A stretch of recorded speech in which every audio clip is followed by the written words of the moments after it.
Hello दोस्तों, नमस्कार। मैं आप लोगों का हार्दिक अभिनंदन करता हूँ अपने trader by stock market YouTube channel. चलिए शुरू करते हैं। तो जैसा कि आप लोग देख रहे हैं कि निफ्टी, बैंक निफ्टी इन सब का मैंने लेवल दे दिया है। गोल्ड सिल्वर का रह गया, तो अगर इसके बाद समय बचता है तो मैं ज़रूर बना दूंगा, अदरवाइज़ ठीक है।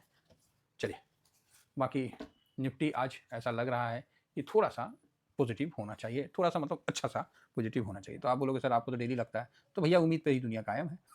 सीधी बात है, उम्मीद पे ही दुनिया कायम है। तो यहाँ पर ये आप देख सकते हैं कि गोल्ड आपको 50-65 पे दिख रहा है, सिल्वर आपको 81.65 पे दिख रहा है। तो शांत माहौल है, थोड़ा-सा चलने दीजिए। साथ में आपको ये रेशियो जो है, गोल्ड सिल्वर रेशियो, वो 61.56 पे चल रहा है। एक मन कहता है कि थोड़ा तेज़ी बनेगा, एक मन कहता है कि नहीं साइडवेज होगा। क्योंकि अब यहाँ इस पे भी गिरावट का ना थोड़ा-सा अभी संकेत इस तरह का हो रहा है। तो चलिए हम इस पे डिस्कस करेंगे, जो वीडियो बनाएँगे। तो अभी 96.63 अपना क्या चल रहा है, डॉलर इंडेक्स चल रहा है। तो ऊपर से काफ़ी डाउन है। रुपया जो है आफ्टर ट्रेड डील के बाद 92 से तो डेढ़ कम हुआ था, लेकिन अगर ये 90 से नीचे चल जाए ना तो ज़्यादा बेटर है। लेकिन कई मतलब है विशेषकर्ता जो सरकार को पता नहीं किस तरह का चल रहा है उस पे भी। हाँ, इसलिए एक चीज़ याद आ गया, तो इसीलिए मैंने सोचा कि क्यों ना ये कल मैंने ये वीडियो आप लोगों को पोस्ट किया था कि long term capital gain tax, मतलब अच्छा लगा। पहला बार मुझे, पहला बार नहीं मतलब अभी के जो मतलब युवा नेताओं के बीच में इस प्रकार का चड्ढा साहब का जो भाषण रहा, अच्छा लगा। क्योंकि इन्होंने कई ऐसे-ऐसे फैक्ट के सामने रखे जो कि जग जाहिर फैक्ट है। और सरकार जो है, वर्तमान निर्मला सीतारमण मैडम जो है ताई, वो चीज़ या तो देख नहीं रही है, या नज़रअंदाज कर रही है, या फिर जानबूझ के कर रही है। ये कई ऐसे क्वेश्चन उठ जाते हैं। तो हम पॉजिटिव होके यही सोचेंगे कि शायद उनका नज़र नहीं पड़ रहा होगा। ठीक है, नहीं पड़ रहा होगा। नज़र नहीं पड़ रहा होगा, मेरा यही मानना है। बाकी जिस तरह हम नेगेटिव नहीं है, जैसे नहीं होता कि आदमी फ़ोन करता है, तो फ़ोन नहीं उठाता है, तो फ़ोन नहीं उठाता है, तो आदमी को लगता है ना कि क्या बात है, काहे नहीं फ़ोन उठा रहा है? वो जानबूझ के फ़ोन नहीं उठा रहा है या ऐसा, मतलब कई तरह का मतलब उसके मन में वो हो जाता है। तो इसका ये भी मतलब है कि भाई हो सकता है कि वो आदमी फ़ोन के पास नहीं हो। फ़ोन, लेकिन आज का डेट में फ़ोन ऐसा हो गया है कि समझ रहे हैं ना? तो उसी तरह यहाँ तो सीतारमण मैडम सामने बैठी है। अगर इसके बावजूद अगर मैडम को नहीं समझ में आया, तो ये विपक्ष की कामयाबी है, कि विपक्ष ने अपने बात को बहुत अच्छा रखा है। बहुत ही सही और मतलब सटीक तरीका से अपना आम पार्टी के है ना, आप पार्टी के हैं, तो अच्छा मतलब पॉइंट को रखा है, तो जान के खुशी हुआ इस बात का। लेकिन हो सकता है कहीं ये भी करण मत बन जाए। करण समझ गया ना, दुर्योधन दुर्योधन अनाचारी हो गया, तो करण पे उसने उपकार किया था, इसलिए वो वचनबद्ध था। तो ये भी कहीं वचनबद्ध ना हो जाए। ऐसे युवा नेता अगर देश के लिए कुछ अच्छा बोलते हैं, अच्छा करते हैं, तो अच्छी बात है। लेकिन होता क्या है कि फिर आप गलत के संगत में और नेगेटिव बोलने के चक्कर में आप हमेशा नेगेटिव हो जाए, तो गलत है। तो ये अभी इस तरह का मतलब सोच और विचारधारा वाले नेता जो भी हो, अच्छे हैं, नहीं है, इतना जल्दी हम नहीं बोल सकते, लेकिन फिर भी मुझे तो अच्छा लगा पर्सनल इनका स्पीच, और मैंने सुना भी, और जो बात था, वो बात कहीं गलत नहीं था, और निर्मला सीतारमण मैडम को इस पे एक्शन लेना चाहिए इन चीज़ों पे। अगर लेती है तो अच्छी बात है, नहीं लेती है तो फिर क्या बोले? ठीक है, क्या बोला जाए, वही बात है। तो काफ़ी अच्छी पॉइंट इन्होंने रखा है। मैं तो सोचता हूँ कि काश ये पॉइंट युवराज रखते तो आनंद आता। लेकिन युवराज को तो क्या बताएँ, उनको तो भूचाल लाने से फुर्सत ही नहीं है। वो मतलब वो इस लायक ही नहीं है कि देश की वास्तविकता को समझ पाएँ। नहीं, काबिल तो हैं, इस चीज़ का मानना पड़ेगा कि राजा में रहने वाले लोग जब 4000 किलोमीटर चले हैं, तो ये तो भाई उनकी काबिलियत है। लेकिन बोलने विचार में उनका मतलब उस तरह का नहीं दिख रहा है। नहीं तो ये देखिए कितने यंग हैं, और इन्होंने कितने अच्छे से हर पॉइंट को मतलब रखा है। और विपक्ष बहुत अच्छा है, अगर ऐसा काम करता है तो विपक्ष बहुत अच्छा है। तो थोड़ा-सा राजनीति का बात हमने भी किया है, क्या करिएगा? जुड़े जो हैं देश से, तो देखना पड़ेगा कि कौन अच्छा बोल रहा है, कौन खराब बोल रहा है। हम लोग भी कोई वचनबद्ध नहीं है, जो अच्छा बोलेगा हम उसकी तरफ चल जाते हैं, जो खराब बोलेगा हम उसे तुरंत बोलने लगते हैं, तो ये बात भी है। फिलहाल देखिए, आइए वापस मार्केट पे, तो यहाँ 90.59, क्योंकि एसटीटी का जो बात बोला ना, वो दिल को मतलब हम लोग जो बोलते हैं उसी बात को उन्होंने भी रिपीट किया कि यार कम से कम long term capital gain tax हटा दो। और एसटीटी का हम बताए भी थे कि पी चिदम्बरम साहब उस समय लाए थे कि long term capital gain zero करने, तो आप कम से कम वो तो कर दो। भाई लोग शेयर मार्केट में पैसा क्यों लगाएँगे गोल्ड सिल्वर से निकाल के? अगर आज मेरे को ही आप दोगे ना 1 करोड़ रुपया, तो मैं उसमें कितने मतलब पूरा 1 करोड़ रुपया नहीं लगाऊँगा मार्केट में, ये कंडीशन है। मैं उसका फिजिकल गोल्ड खरीद के रख लूँगा, ईटीएफ भी नहीं खरीदूँगा, फिजिकल गोल्ड, अपना हाथ जगन्नाथ, समझ गए? तो ये सिचुएशन है। तो आप मार्केट में लोगों को पैसा लगाने के लिए मोटिवेट करो। बस एसआईपी देख के आप सोच रहे हैं कि नहीं, लोग तो मार्केट में पैसा लगा रहे हैं। अरे एसआईपी आप ठीक है, लेकिन काफ़ी तो गवर्नमेंट डिपार्टमेंट का भी लोगों का सबका तो पूरा SIP जा ही रहा है, साथ में सब NPS घुस ही रहा है मार्केट में। तो आम आदमी को अभी जो सरकार की ये जो है ना नीतियाँ, थोड़ा सा दूरी बन रहा है, दूरी बन रहा है। तो और आम आदमी नहीं, मतलब आम आदमी गरीब आदमी नहीं, जो मिडिल क्लास है या हाँ या अपर लोअर क्लास है, तो इसके बीच में सरकार का डिस्टेंस बढ़ रहा है। वो उसको मतलब जैसे कोई 10 लाख रुपया महीना से लेके जो 1 लाख रुपया या 80,000 रुपये तक कमा रहे हैं, उसके बीच में जो सरकार का संबंध है ना, वो खटापन की तरफ जा रहा है, ये साफ दिख रहा है। चलिए कोई नहीं, ओवरऑल ठीक है, आगे बढ़ते हैं। तो 90.59 ठीक है, ये चीज़ तो बढ़िया हुआ है, आप बोलिएगा क्या, और ये आने वाला भविष्य का बहुत बड़ा खतरा भी है, आज हम आपको बता रहे हैं। आप बोलिएगा क्या मतलब सर?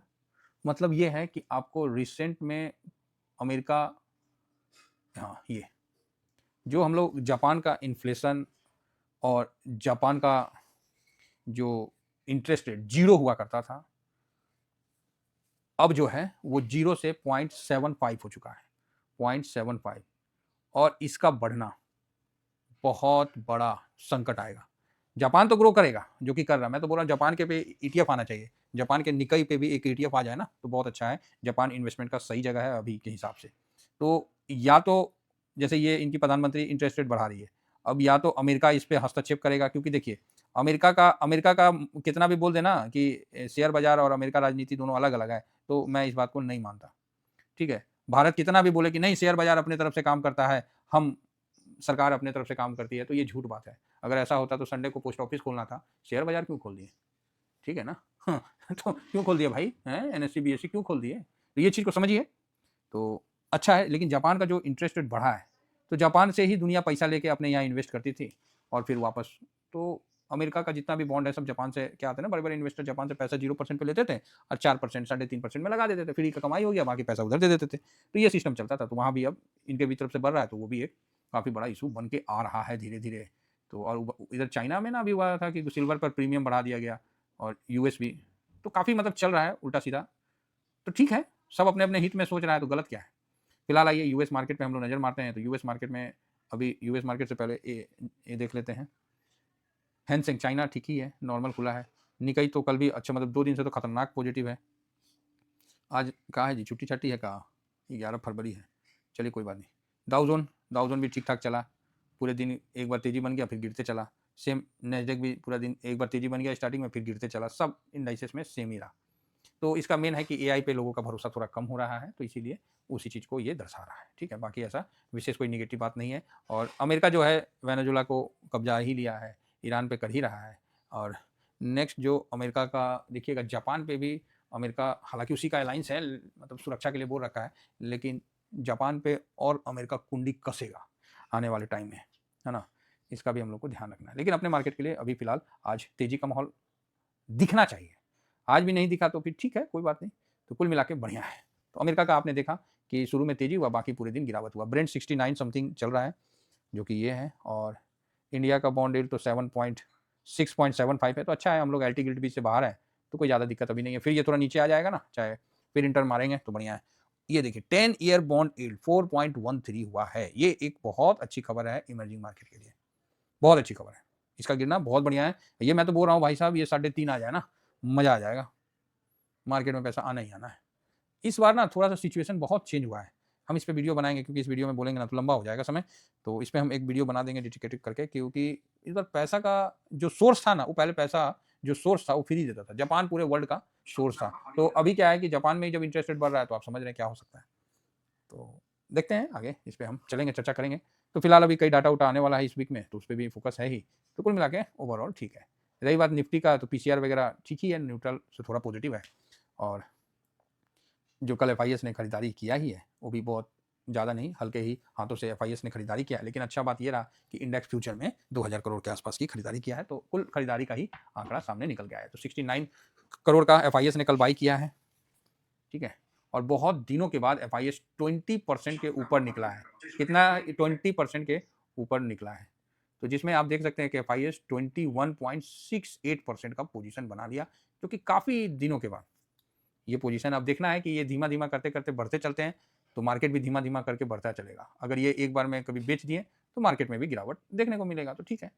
तो ये बढ़िया बात है। पब्लिक आ गया, पब्लिक 69.56 आ गया, तो ठीक है, 69 पे आ गया, 2 इतना माइनस करके, बल्कि पब्लिक तो भाई 74 और काफ़ी 74 तक था, तो वहाँ से पब्लिक धीरे धीरे बेच के नीचे आया है।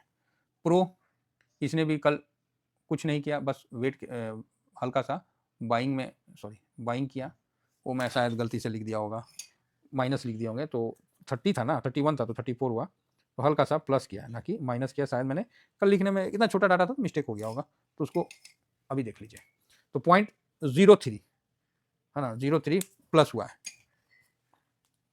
मैं इसको सुधार देता हूँ, 0.03% प्लस हुआ है, तो कोई फर्क नहीं पड़ता है, माइनस लिखा गया था। तो ये डाटा FIS के दृष्टि से पॉजिटिव है। देखा गया है कि जब FIS खरीदने आते हैं तो वही खरीदते हैं, बाकी सब कमजोर पड़ जाता है, सब बेचता है। तो अब देखिए कितना सक्सेस रहता है, नहीं रहता, वो तो आने वाला समय ही बताएगा। फिलहाल ठीक ठाक है, तो अभी हम आगे बढ़ते हैं, और इंडिया विक्स भी ठीक ही था, तो कोई दिक्कत नहीं है, वो वीडियो लंबा हो जाएगा नहीं तो। FIS आज हम इसको पॉजिटिव रखना चाहते हैं, लेकिन नहीं, न्यूट्रल से ही काम चलाते हैं। आज अंदर से थोड़ा फील अच्छा रहा है कि FIS या, लेकिन क्यों आएंगे, क्वेश्चन बनता है। रुपया तो मजबूत नहीं हो रहा ना, रुपया रुक भी नहीं रहा है, रुपया खतरनाक, मतलब उसी तरह का टूट रहा है, तो रुपया भी सही बात है, रुपया भी एक बार स्टेबल हो जाए तभी उनका एंट्री सही है। तो वो आएंगे, थोड़ी बता के थोड़ी आएंगे, और अभी धीरे धीरे खरीदते हुए 21 तक पहुंच गए हैं, सिंगल डिजिट से कम डबल डिजिट में 21 तक पहुंच गए हैं, और उम्मीद है कि जल्दी ये 50 क्रॉस करे तो बहुत अच्छा है, लेकिन ऐसा उम्मीद तो मेरे 1.5 साल से है है ना। DIS ऐसे माहौल में न्यूट्रल रहेगा, मतलब जहाँ इसको जैसा जरूरत पड़ेगा वैसा काम करेगा, बेचने का जरूरत पड़ेगा बेचेगा, खरीदने का जरूरत पड़ेगा खरीदेगा, तो यहाँ इसको पॉजिटिव भी कर सकते हैं, और प्रो आज पॉजिटिव रहेगा, ऐसा मेरा मानना है। इंडिया विक्स ऑलरेडी पॉजिटिव है, PCR न्यूट्रल प्लस निगेटिव है, चलो न्यूट्रल रखो। गोल्ड न्यूट्रल रहेगा, क्रूड ऑयल पॉजिटिव है, US मार्केट ठीक है पॉजिटिव है, थोड़ा ऊपर होकर माइनस रहा, तो कोई गिरावट नहीं हुआ, तो कल अच्छी तेजी हुई थी, तो उस हिसाब से देखिएगा तो न्यूट्रल है और पॉजिटिव भी है। रुपया ये निगेटिव है, डॉलर इंडेक्स ये पॉजिटिव है, और PE ये निगेटिव है।